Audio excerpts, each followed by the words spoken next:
Au nom de l'Assemblée générale. On behalf of the General Assembly, I wish to thank the President of Ukraine.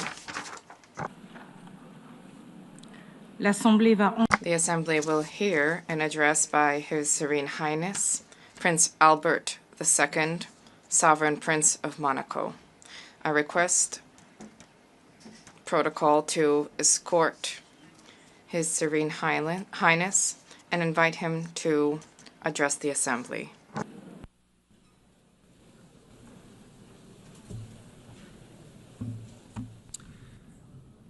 Madame President of the General Assembly, Secretary General, ladies and gentlemen, heads of state and government, excellencies, ladies and gentlemen. 80 years ago, the creation of the United Nations marked a decisive turning point in contemporary history in international relations, offering each state a forum for dialogue and exchange. The ambition of the founders was clear and bold. All nations, large and small, need to be able to participate on equal footing in crafting collective solutions, equality, respect, dialogue. This is the heart of the multilateral spirit and underpinning the values where Monaco found its place within the concert of nations. Over these past 8 decades, the United Nations has supported and ushered in major turning points: the reconstruction of Europe after the Second World War, the process of decolonization, the hope of an international order that is more peaceful after the Cold War. The organization contributed to the establishment of robust international law, the adoption of numerous treaties, law of the sea, counter-terrorism treaties, protection of the environment, the promotion of human rights. Monaco ratified more than 270 of these treaties, which, beyond their symbolic dimension, govern the day-to-day lives of our population. The UN also played a key role in the maintenance of international peace and security.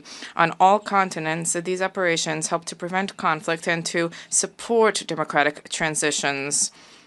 International justice, specifically through the judgments rendered by the International Criminal Tribunals, have been significant sources of progress in combating impunity for the gravest crimes, and the International Court of Justice remains a pillar when it comes to peaceful resolution of disputes. The United Nations has been a pioneer in ecological awareness, raising the protection of our planet, mobilizing governments, scientists, civil society to put together concerted strategies, and these are issues which are of tremendous importance to us. The UN has shed light on the role of sports as a vector for peace, for inclusion, for development.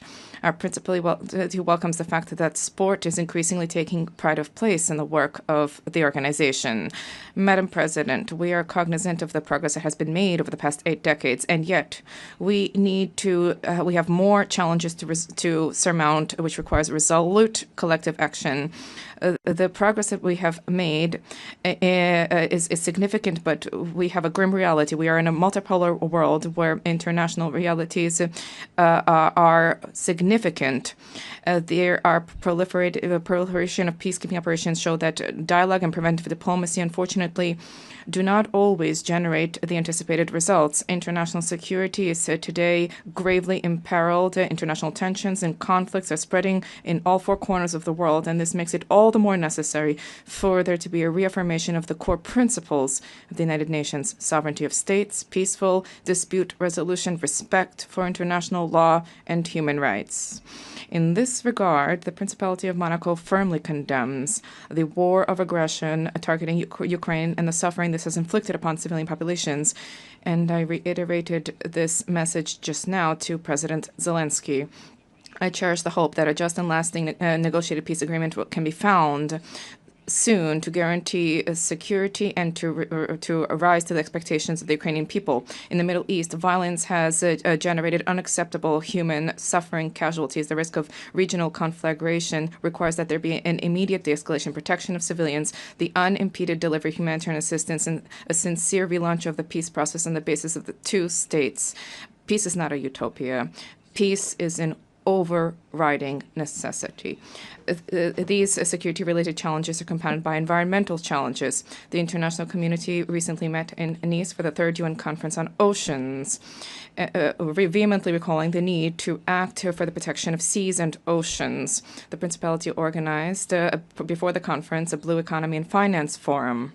heads of state, economic leaders, investors, philanthropists, development banks, NGOs, 1,800 participants arrived from nearly 100 countries responding to the call to mobilize more financial resources to invest in a sustainable, regenerative blue economy. And yet, the commitments made notwithstanding, there are still challenges. BB&J was adopted in January last, and this should lead us to implement immediately measures for the conservation and sustainable use of the diversity in the high seas.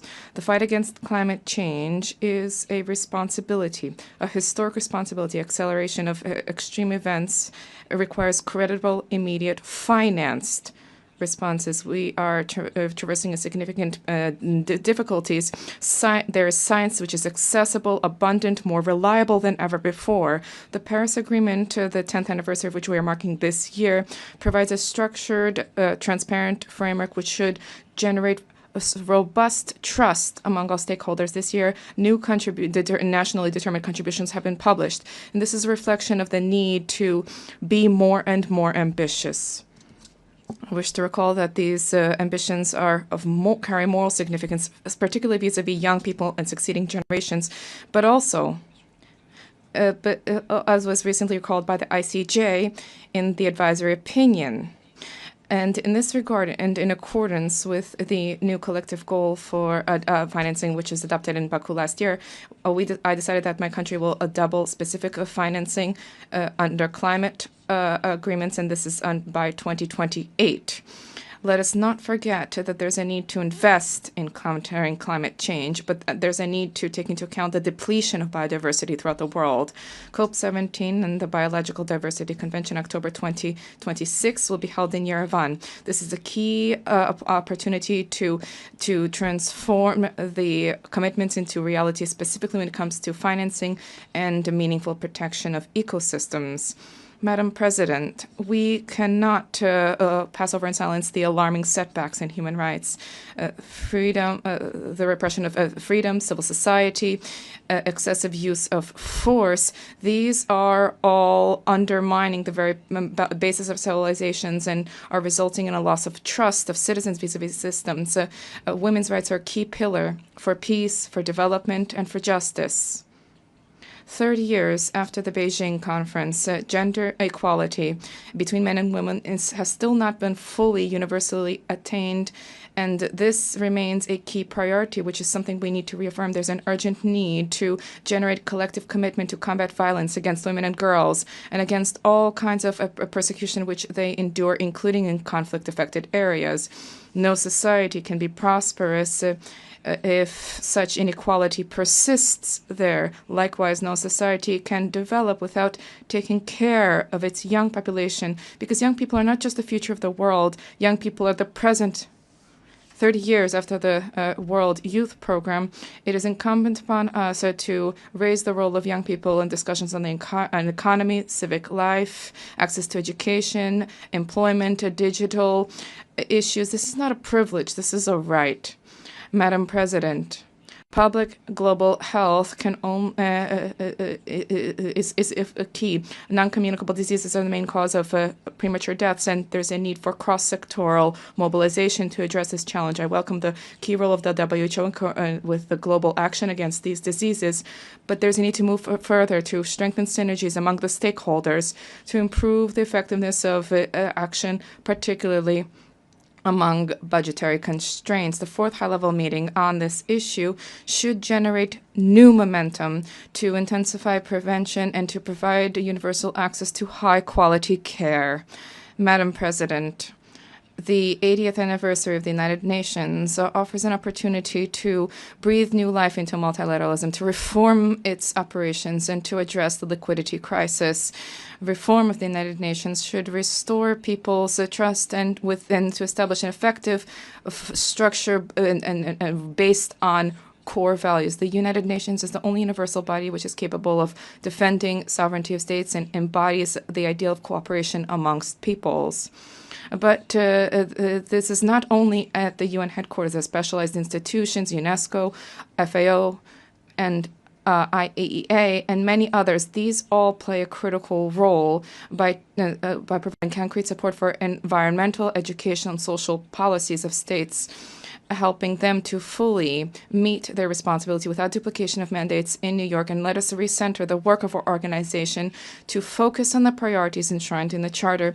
We need to rekindle a spirit of dialogue, the spirit of organization. The general debate should once again become this unique opportunity where leaders of the world listen to one another and seek to achieve a mutual understanding. The Principality of Monaco cherishes the hope that through reform, the UN will once again become the center with a harmonization of UN efforts for the maintenance of peace and security in accordance with Article 1 of our Charter. No state alone can resolve the crises plaguing our times. It's by sharing ideas, resources, and willingness that we can together build a future of peace, of lasting peace, because together we are better. Thank you.